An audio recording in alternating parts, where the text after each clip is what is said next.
So the process of changing and correcting your weightlifting technique can often feel like you're trying to catch smoke. So it often feels like, your technique changes from day to day. It doesn't feel like the same lifts. Sometimes it feels like you're not getting better at all. You can barely see incremental process.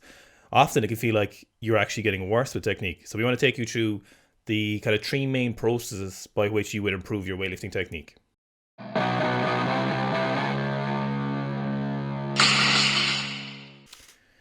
So number one is active cueing, or actively teaching the lifts in a session. Okay, so this might be either during that session or after a session. So active cueing basically is a process through audio or visual feedback that a coach will teach a lifter to make immediate changes to a lift, or an athlete can also make these changes via post analysis of their own lifts, or immediately post a lift through an internal thought process. So these cues take kind of three main forms. The first form is a verbal cue. So it can be a verbal cue, typically in the positive direction. So we would say, get higher, pull faster, be more aggressive. We would rarely want athletes going in the negative way. So I wouldn't say, don't bend your elbows, because that is kind of all that mammalian brain in there will hear is bend your elbows. The second form of cueing then will be more of a visual form of cueing. So in a similar way that action observation and mirror neurons that we talked about in the mental health video, action observation, or showing an expert model to an athlete or a weightlifter, can allow them to then understand, this is what I do. So when I pull, I bend my arms, and this is wrong. The expert model doesn't bend their arms, so this is what I'm going to try and do. The last form then will be kinesthetic cueing. So kinesthetic, or like the feeling of your body in space, is going to be something that almost every coach will use. You might see coaches using a band around people's knees to force them to push out against the band to stop their knees from caving in. Another classic kinesthetic cue would be putting a band on a barbell and pulling a barbell slightly away from somebody so they'll engage their lats and their upper back more to keep the barbell back in contact with their legs during a deadlift. A typical thing we need for the cueing model, or the kind of directed coaching model, to work will be a standardized form or an expert model. This will be a coach or an athlete agreeing on, this is the standard technique we want to use, and I will then cue you, or you will cue yourself into achieving that model or that way of moving. There's a couple of pros and cons to active cueing, or kind of active teaching, or direct intervention into a lifter's technique. So the pros is that we can make huge positive changes to a lifter's technique almost immediately. Within 5, 10, 15 minutes, or even over the course of one training session, we can make big changes to a lifter's technique. Even over the course of 2 or 3 weeks, trying to reinforce a cue, we can make really positive, progressive changes to a lifter's technique, and this can pay dividends to their training. One of the cons, however, with active teaching or active cueing is it's almost entirely based on the educator's knowledge and their ability to communicate this knowledge. So at best, we can make big improvements. A net neutral will not get better, so a coach either is ineffective at communicating their knowledge, or their knowledge may be limited. However, at worst, we can actively make a lifter worse. We can regress the lifter's technique. We can degrade the quality of their technique away from optimal by giving them incorrect cues, poor understanding, poor communication, or a combination of all of the above. So it's very, very important that the knowledge and the communicator are in line with each other when we want to get the best out of active cueing and active coaching. Finally, one of the last cons of active cueing is we can't make up for deficits in strength or ability or natural talent from a lifter. So we can't make up a strength deficit by cueing. So if a lifter physically can't stand up from a clean, we can't bring up their leg strength by telling them be stronger. So there's kind of while we get great short-term gains, it doesn't allow us to progress long-terms, or it doesn't allow us to fix absolutely everything. So we can fix a lot of things with active cueing or active teaching, but there are certain deficits and certain mistakes that cannot be corrected immediately through communication and education. The second way in which you can make your weightlifting technique then is through directed training. So this is your exercise selection, your prioritization of exercises, your programming in essence. And this is one of the kind of more misunderstood areas of particularly weightlifting training. So this is the selection of certain complexes or derivatives of lifts to enhance areas where athletes might have a or a deficit in strength, or to possibly take the emphasis away from areas where they might have a surplus of strength or a surplus of power. The classic example here would be getting people to do a hang snatch if they weren't finishing their second pull, or getting them to do like a complex such as clean plus 2 front squats plus a jerk if they need to get stronger in standing up out of the clean. Typically where we see the misapplication here is we see the application of certain complexes and certain derivative lifts for the sake of variation. When we're looking at effective sports programming, and particularly in weightlifting, we need a high level of specificity to get good at the snatch and clean and jerk, and the application of complexes and derivatives should only be held for this kind of directed training where we need to make up a surplus, where we need to make up a certain deficit, or we need to constrain a certain surplus, and allow coaches to really attack an area. The second area then where directed training can be quite useful is in the evening out of certain inadequacies from side to side or from anterior to posterior for attacking areas where we might have had an injury or a weakness before. So you'll see in a lot of split jerkers, you can see up to 30% difference in cross-sectional area of one of your quads, so your vastus lateralis. So areas like this where we might have developed certain imbalances from side to side, directed training can be very useful for that. The other example that links in with this then, of course, is stability and range of motion training. So a lot of people might have unstable overhead positions, and directed training is really the only way you're going to get better at being more stable. As Owen said earlier, you're not going to be able to cue an athlete into being more stable. So the pros and cons of directed training are pretty drastic. So pros of directed training are kind of active training to improve your technique. It can be far more effective than cues because you bring up deficits that you cannot cue away. So you can't, as we mentioned, you can't cue in strength. So time spent developing that strength, then in conjunction with active cueing, you can make for someone with a very, very high quality technique and make drastic improvements over the course of several weeks. Directed training is necessary for every lifter beyond the first 5 or 6 months realistically. So once you've developed as much cueing as possible in your training, then you need to begin to kind of start directing training to fight these fires or bring up these deficits. So with directed training, we can really exploit what someone needs to do, and it can make a huge difference to a lifter's technique. So the cons of directed training is the fact that it takes a lot longer to see positive or meaningful effects from our directed training.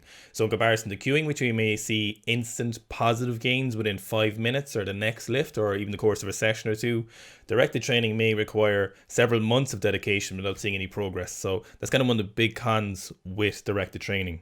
One of the pros, however, is it can be very, very effective. So with positive directed training, we can end up taking a lifter, we can make huge jumps in conjunction with positive cueing, so we can end up making massive gains in technique and ultimately in our 1RM for that lifter. So directed training can make a huge difference. It can defend our lifter from injuries while also make their technique better. It can make the lifts feel better for the lifter, and it can make them feel more positive. So good programming essentially can make a huge difference, and it's one of the big things people kind of underestimate, the effect of even something as small as extra stability training, the difference it can make in a lifter's technique. So improvements, for example, in overhead stability can make a massive difference to a lifter's confidence in the lift, and something often underutilized. However, one of the cons, again, similar to active cueing or active teaching, is we can end up with a net negative effect for directed training. So we may end up with the misuse of additional exercises, so different kinds of variations of the lifts, or emphasis on the wrong kind of strength training or mobility training. We can either end up injured, or we can end up with regressing the lifter's technical model. So we can degrade it by overemphasizing negative movement patterns that don't produce the lift, which often happens. So we end up overemphasizing a portion of the lift via variation that ends up making our lifter worse at that portion. For example, some lifters may bend their arms early, and then if we overemphasize the use of muscle snatch, we may end up just making this slightly worse. So it's very important to be diligent and directed and have a good knowledge base for what exercises you're using for your directed training. The third way then you're going to get better weightlifting technique or technique in any kind of physical movement is just through time. So in the same way when you were a kid and you went to football training and there was always that kid who was better than you there, that kid was probably just playing football for longer than you had been. We've all experienced going to the gym for the first time, and you'll see the experienced people there. They're moving better. They have a better understanding of how their body adapts to exercise, how they adapt to warming up, and all these different aspects and nuances. There's multiple components to why we get better with elongated time periods of training, and the first of these is just physiological adaptation. So if I want to get bigger biceps, I can't just go to the gym and decide to have bigger biceps. No matter how good my coaching and cueing is, no matter how good my exercise selection and directed training is, it will take time for muscular hypertrophy to occur. It will take time for those muscles to be continuously broken down and to gradually get bigger. It also takes time for bone mineral density to increase, so it's safe for me to lift heavier weights overhead. Tendon and ligament adaptation also take elongated periods of time, so it's not just as simple as wanting to get stronger and then being able to get stronger because you trained hard. You need to be training for a long time before you can be strong enough, or fast enough, or flexible enough, or coordinated enough to be able to do the required movement. Going on from that point on coordination. So this is something that's quite interesting, and this is the time it takes for psychological adaptation or motor pattern learning. We commonly think of human adults not learning new motor patterns too well once they've gone past a certain age. And this is certainly true. Neural plasticity changes pretty significantly once we're into our adulthood, and learning new movements can be difficult. For this reason, getting better technique would be more difficult if you're trying to learn it as an adult than as a kid. But it's not impossible to learn new motor movements. Think about the amount of people who take up golf or knitting or any of these kind of discrete muscle skills when they're later on in life. We typically see 3 different stages in motor learning. The first of these is called declarative, the second is called associative, and the last one will be autonomic, or there's a number of other terms people will put on it. The easiest way of me explaining this to you is somebody driving a manual transmission car. So the declarative stage would be somebody thinks about pressing the accelerator and the revs increasing. Once the revs reach a certain point, they will think about pressing the clutch in. Then they will think about changing from first until second gear. Then they will think about releasing the clutch, and then they will think about pressing the accelerator again. These things are declared individually each time a muscle movement has to occur, and there's no kind of grouping of anything together.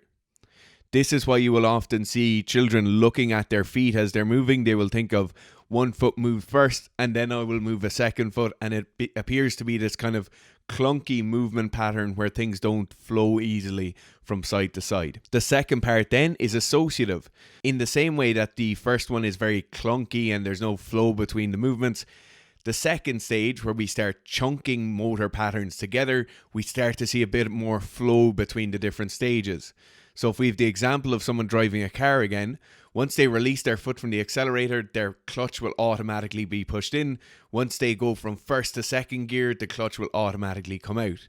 And it's the chunking together of individual motor patterns and movements that allows us, or that dictates we're now in the associative stage of motor learning. The last stage then is the autonomic stage, and this is where we're all trying to get to. We want to be the person like Ilya Ilin who's almost jogging up to the barbell, grabbing it with both hands and going immediately. We're not having to prime anything. Everything happens automatically, and there's no conscious thought in when we're doing a movement or when we're executing a certain skill. This autonomic stage takes a long time to achieve, depending on different studies you'll read, or different authors, or different experts in the areas of psychology. You'll see things like 10,000 hours to achieve mastery. More recent studies say like 30,000 hours to achieve mastery is much more applicable when it's a physical skill and it's a proper motor pattern. So the pros and cons of time spent training. The pros are quite obvious. Given enough time, if you give enough time into that sport or whatever it is you're trying to learn, so in this case we're talking about weightlifting, so if you give enough time trying to learn weightlifting, you can be all you can be. You can be the best possible lifter you can be given. You have correct cueing and good solid training, and obviously of course you have solid genetics. However, the cons of time spent training is it does not automatically grant you progress. So time spent training does not guarantee approval. Often people spend years spinning their wheels because they didn't have adequate cueing, they didn't have adequate directed training, and a whole host of other factors. So just because you spend time training does not guarantee you improvement. It does not mean you will improve. So all these other factors have got to be in play, but they also have to be in play with time spent training. There's nothing makes up for the deficit of experience and training, putting in the hours. However, they may not always be positive, but ideally you're moving in a net positive direction. So again, just really want to emphasize that being the best you can possibly be needs a lot of time, and you've got to have patience when you're training. It's so important. You've got to take years. So just to kind of close out this little section, I'm going to give you a quote from the book by one of the USSR national team coaches. I think he was for multiple years, Mediev. I'm so sorry if I butchered that name. The book is A System of Multi-Year Training in Weightlifting. So there's a little section in regards to how long it kind of takes to achieve mastery of weightlifting, or how long it takes to achieve sports performance, okay? So there's kind of a little bit of paragraph, but I'll skip to the last line. However, the latter are able to raise their sports technical results over a longer period of time. So, the progress of sport technical indicators lasts on average about 12 years, in brackets from 10 to 14. So you're looking at a minimum among elite athletes who are full-time athletes from the age of approximately 12, started weightlifting, minimum 10 years to achieve technical mastery and be all they can be in weightlifting. Minimum 10 years, and it can take up to 14 years to achieve this. The heavyweights take a little bit longer, but just let that sink in for a second. Minimum of 10 years dedicated, as much training as they possibly could. That cannot be overemphasized, and I think a lot of times people try to rush through the initial phases, or they over rely on cueing and feel like they'll just do the weightlifting training and they'll go in and train, and then they'll over rely on active cueing, when in reality you need a lot more than just active cueing. You need some very smart directed training, and then you need to spend that time with one and two. Spend as much time as you can with those, the best possible training you can doing, the most applicable cues to you, trying out and seeing what works.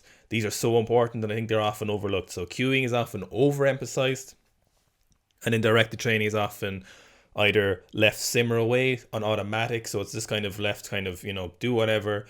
They might do some hang snatches sometimes, but really smart directed training with very precise cues. Oftentimes people will rush to a cue, or they'll assume a cue won't work after the first time. For example, if you listen to our podcast with Aaron Kroll, he mentioned he got one cue approximately every 6 months from one of his coaches. So let that sink in. So there was 6 months focusing on one cue while also doing his very directed and intelligent training. So it's so important that you can't rush gains in weightlifting. If you want to be the best weightlifter, you've got to give it time, and you've got to be as smart as you possibly can. Now, there's one thing we can help you with, and that is 1 and 2. So number 2 is we've released 3 new snatch programs. So we've got a week overhead. We've got a program which is fix your swinging pull, and a just good old fashioned 8 weeks to max snatch. So these are 8 weeks in length, 2 sessions a week. So that is the best possible directed training you could possibly do, in our opinion, of course, in our experience. And then if you get those programs, come join our Facebook group. We do twice weekly feedback sessions, and we'll help you with these positive active cues that will help you a lot and will help you develop as a lifter. And then, of course, number 3 is we'll support you however long you need to spend training to become the best athlete you can possibly be.